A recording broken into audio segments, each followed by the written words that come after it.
Assalamualaikum warahmatullahi wabarakatuh. Nama saya Faisal Adi Pramana.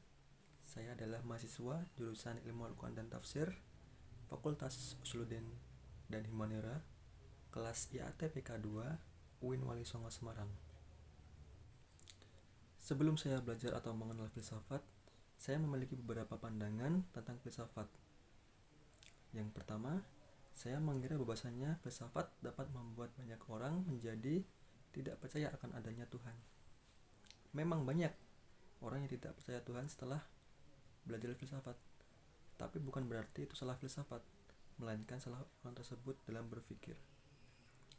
Kemudian saya beranggapan bahwasanya orang yang belajar filsafat itu cenderung nyeleneh. Kemudian pandangan saya yang kedua adalah bahwasanya orang yang telah belajar filsafat itu biasanya dicap nyeleneh dalam masyarakat. Kadang mereka memiliki pemikiran yang tidak berbeda atau berbeda jauh dengan masyarakat pada umumnya.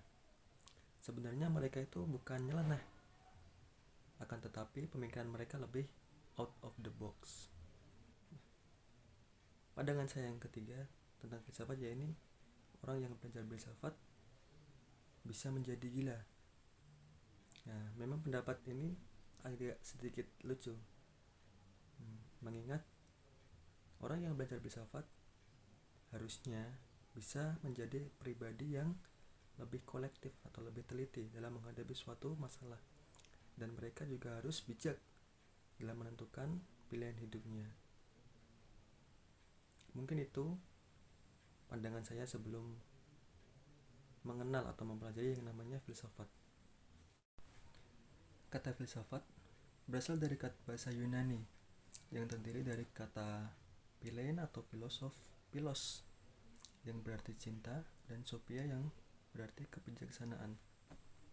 Secara etimologis, filsafat berarti cinta kebijaksanaan atau love of wisdom, sehingga seorang filosof adalah pecinta, pendamba, atau pencari kebijaksanaan.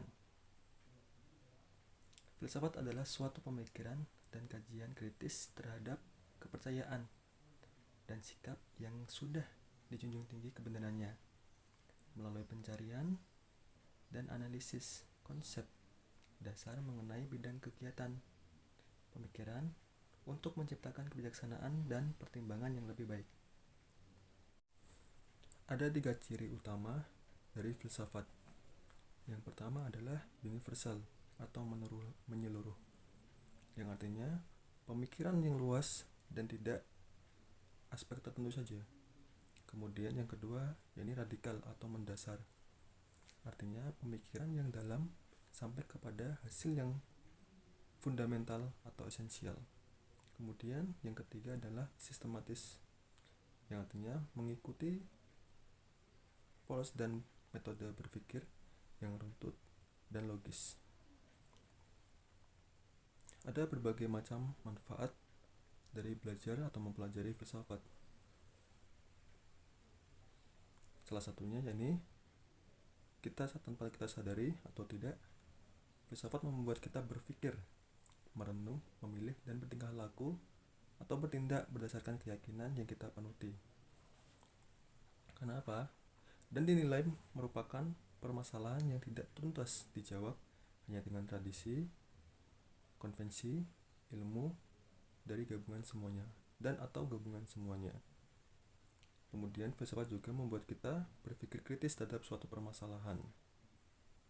Mungkin itu gambaran yang telah saya sampaikan atau pandangan saya setelah saya mempelajari atau belajar mengenai filsafat. Kurang lebihnya saya mohon maaf. Sekian, wassalamualaikum warahmatullahi wabarakatuh.